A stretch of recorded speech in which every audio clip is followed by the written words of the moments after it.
Paris Jackson was born into an unimaginable world. After all, Michael Jackson was the king of pop. Since his passing, Paris Jackson has managed to persevere through mental illness, substance abuse, and family tragedy. Here are the tragic details about Paris Jackson's life.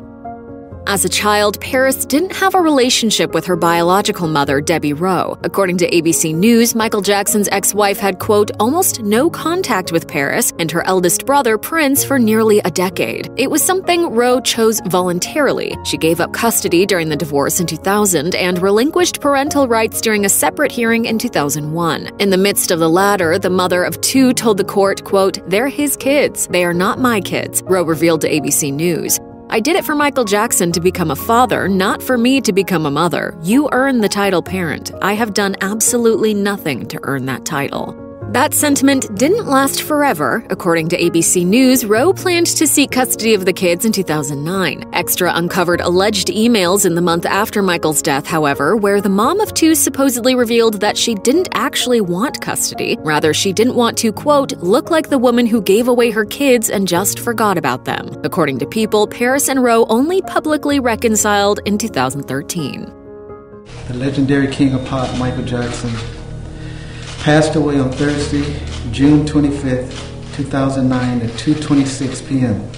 When Paris was 11 years old, she had to endure the tragic death of her father. According to CNN, the king of pop was planning his comeback tour when he died from an overdose of propofol, a drug he was reportedly using to treat his insomnia. Jackson's death was ruled a homicide, and Dr. Conrad Murray, who had been administering the surgical anesthetic every night for about 2 months, was ultimately convicted of involuntary manslaughter. The Jackson family leveled a wrongful death suit against AEG Live, the concert promoters behind Michael's This Is It tour. Though AEG won the lawsuit, with jurors accepting their claim that Michael was at fault for his own death, Paris still slammed the company in her Rolling Stone interview, claiming, AEG Live does not treat their performers right. They drain them dry and work them to death. Paris was uniquely close to her father, and she never completely healed from the pop star's death, but she told Rolling Stone that she doesn't expect to, admitting, "They always say time heals, but it really doesn't. You just get used to it. I live life with the mentality of, okay, I lost the only thing that has ever been important to me. So going forward, anything bad that happens can't be nearly as bad as what happened before, so I can handle it." Michael Jackson's memorial service was so monumental that it was broadcast in Times Square, and Paris Jackson's unexpected, unplanned speech was perhaps the most heartbreaking moment. Daddy has been the best father you could ever imagine, and I just wanted to say I love him. According to Time, this was the first time the child whose father largely shielded her from the paparazzi spoke in public. Following her statement, she was embraced by her aunt Janet Jackson and whisked off stage as some of the 21,000 members in the audience wept. AEG Live CEO Randy Phillips told Time, "I lost it. I almost short-circuited my walkie-talkie crying into it." Kenny Ortega, Michael's longtime collaborator, told the magazine, "I've never seen a girl love her daddy as much as Paris loved Michael. It wasn't planned. She was also his #1 fan, and it came through there." Following Michael's death, Paris and her siblings moved in with their grandmother, Katherine Jackson. This living situation proved to be difficult because it lacked structure, and it's when Paris first began to self-harm. In an episode of her Facebook Watch series, Unfiltered, Paris Jackson and Gabrielle Glenn, the king of pop's only daughter, revealed that she'd been living a, quote, very healthy lifestyle with her father, but when she moved in with her grandmother, quote, there were no rules. And so I gained a lot of weight, and food became an addiction. She went on to explain, "And then a cousin called me fat, and I was like, okay, I can't do that anymore. And that's how I fell into self-harm." Paris claimed that she didn't think her self-harming behavior would ever claim her life. Instead, she was desperately seeking control in a world of chaos, saying, "I was always the one that was in control of the razor." Part of it was the dopamine release. And dopamine is called dope for a reason. It feels good. According to Paris, part of it was that, and then it was also a distraction from emotional pain and transferring to physical pain and the need for control. Paris hasn't spoken a whole lot on the subject, but she did endure abuse as a teen. In an interview with Rolling Stone, the singer revealed that she was sexually assaulted by a, quote, complete stranger when she was 14 years old. At the time, Jackson felt like she didn't fit in with many of her peers at private school. She was habitually bullied online and eventually fell in with a crowd of, quote, a lot of older people doing a lot of crazy things. She hid her traumatic assault from the public and told Rolling Stone, I don't want to give too many details, but it was not a good experience at all, and it was really hard for me, and at the time, I didn't tell anybody. Paris Jackson's self-harm would eventually escalate. Yes, I tried to kill myself many times.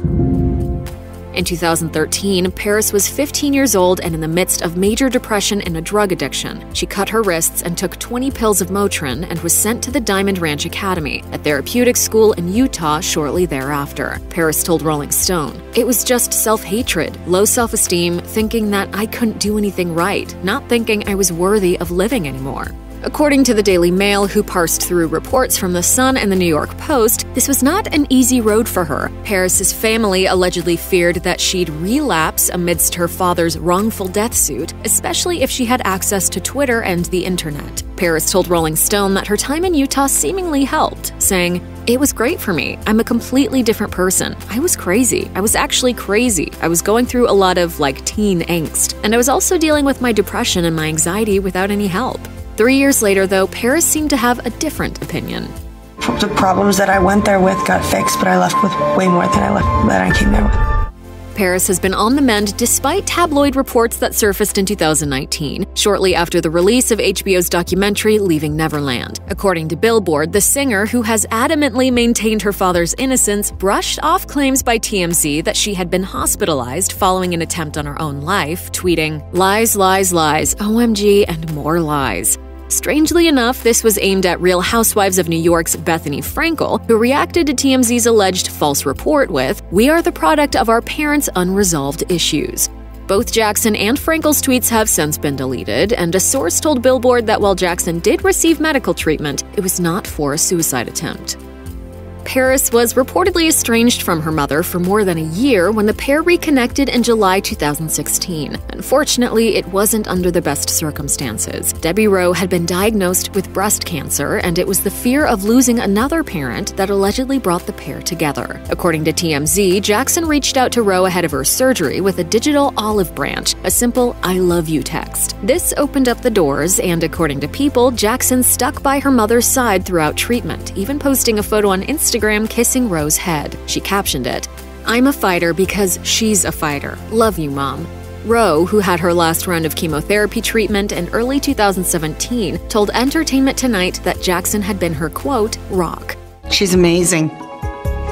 She's been with me the whole time. First phone call took her 30 seconds once she found out. Rowe added, for her to kiss my bald head, her love is pretty unconditional. Paris spent much of 2018 dodging awful tabloid rumors that claimed she was a partier on the brink of a breakdown. This included a gutting Radar Online report titled Jackson Family Terrified Rail-Thin Paris Will Die from Drugs Like Late Dad Michael, which cruelly claimed that, quote, it seems like no one can save her. The singer was rightly upset and took to Twitter to slam the report, saying, I've never once given the impression that I'm someone who likes to party, but they're literally claiming I go out every single night. And because I'm an advocate for medical marijuana, they're saying I'm a hardcore addict. I've never read an article from Radar about myself that's actually true, but this is crossing a line. Most tabloid places want clickbait and drama and excitement and fights and this, that, the other, the things that get people amped up. A lot of the speculation happened following Demi Lovato's accidental overdose in July. According to CNN, reports claimed that the incident convinced Paris to check herself into rehab, but that wasn't exactly the case. In an Instagram story captured by CNN, Jackson revealed, no, I haven't gone to a clinic. Someone doesn't have to almost die for me to know to be healthy. I've already had friends OD and die. That's enough for me. Though Paris initially denied claims that she was headed to rehab in 2018, reports from the start of 2019 told a different story. Radar Online claimed the star primarily sought treatment for alcohol abuse and mental health issues amidst a so-called, quote, rocky road of self-destruction, but Entertainment Tonight, who first reported on the alleged news, wasn't quite so dramatic. A source told the magazine, Jackson decided that she needed to take some time off to reboot, realign, and prioritize her physical and emotional health. She checked herself into a treatment facility to aid in her wellness plan. Though Paris didn't publicly address whether or not she actually went to rehab, Radar Online found some evidence that she was in recovery. Paparazzi shot a photo of the star walking her dog and reportedly captured a 30-day sobriety chip from Narcotics Anonymous that was clipped to her keychain. In 2020, Paris hit the road with her band Soundflowers. The duo, which includes her now ex-boyfriend Gabriel Glenn, embarked on a European tour, but Jackson reportedly skipped out on a show after she fell ill. Radar Online suggested she was, quote, heading for a meltdown and that the star canceled her appearance because of prescription pills. But Paris has been open about her aversion to medication.